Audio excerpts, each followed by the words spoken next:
dari kumpulan Smart Viga ingin menerangkan tentang Wonderful City yang kami telah binakan. Kami menerapkan ciri-ciri yang ceria di bandar ini untuk memastikan semua penduduk berada dalam keadaan mental dan fizikal yang sihat. Komponen yang pertama bagi bandar pintar ialah melahirkan manusia pintar. Sistem pendidikan di bandar ini berteraskan teknologi digital. Semua tahap persekolahan diletak di bawah satu bangunan dan satu sistem pentadbiran bagi memaksimalkan penggunaan infrastruktur yang telah disediakan. Bandar ini menerapkan alam sekitar yang pintar melalui kewujudan rumah hijau yang membekalkan sumber makanan yang organik dan bebas dari bahan kimia. Selain itu, sumber tenaga dari bandar ini ialah terdiri daripada sumber tenaga yang boleh diperbaharui, iaitu dari sumber tenaga angin, melalui penggunaan kincir angin yang berwarna-warni.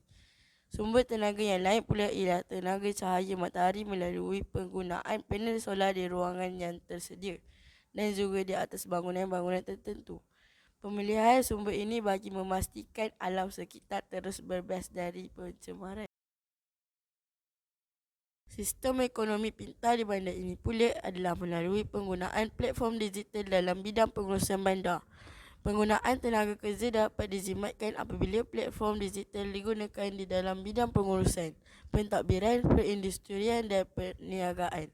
Terdapat sistem robotik yang dipraktikkan bagi memastikan bandar ini sentiasa berfungsi sepanjang 24 jam. Kerajaan pintar di dalam bandar ini diterapkan melalui taraf hidup yang sama rata. Pentadbir dengan penduduk saling berkongsi prasarana yang sama supaya sebarang masalah yang timbul akan diselesaikan dengan efisien. Pentadbir bekerja untuk penduduk bandar sepenuhnya. Pusat kawalan bandar diletakkan hampir dengan pusat bandar yang menjadi tumpuan bagi memudahkan pemantauan di jalan sepanjang masa. Kehidupan yang pintar dapat dilaksanakan apabila semua penduduk bekerjasama dalam menjaga alam sekitar. Di sini kami membina sistem pengurusan sisa buangan secara bebas pencemaran. Semua sisa buangan akan dihantar ke tempat ini untuk dinyah buang melalui teknik pembakaran di dalam kebuk wasap. Semua asap telah ditapis secara sistematik menggunakan perisian. Maka, bandar rendah karbon akan terhasil secara tidak sengaja. Tenaga solar dan angin membantu kecekapan tenaga di bandar ini dilaksanakan dengan cemerlang. Di bandar ini, liputan rangkaian internet tidak menjadi masalah. Semua penduduk mampu mengakses internet secara percuma dengan capaian yang optimum kerana terdapat tiang yang menyalurkan rangkaian komunikasi secara terus dari satelit. Kesemua data peribadi penduduk dijaga dengan rapi dan tiada kebocoran maklumat kepada orang luar. Infrastruktur digital pintar digunakan secara meluas dan sering dengan visi dunia tanpa sempadan.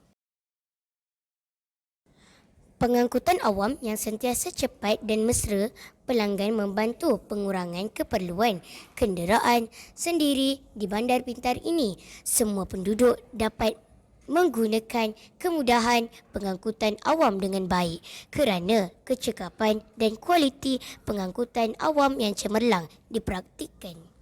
Selain itu, hanya kenderaan yang menggunakan tenaga solar sahaja dibenarkan untuk digunakan di bandar ini, sekaligus mobiliti pintar dapat dipraktikkan.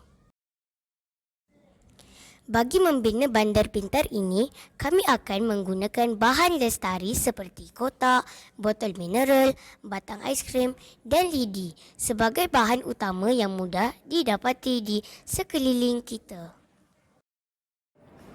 Akhir kata, semoga bandar pintar yang kami binakan pada hari ini dapat dipraktikan dan digapai pada suatu hari nanti dengan jayanya.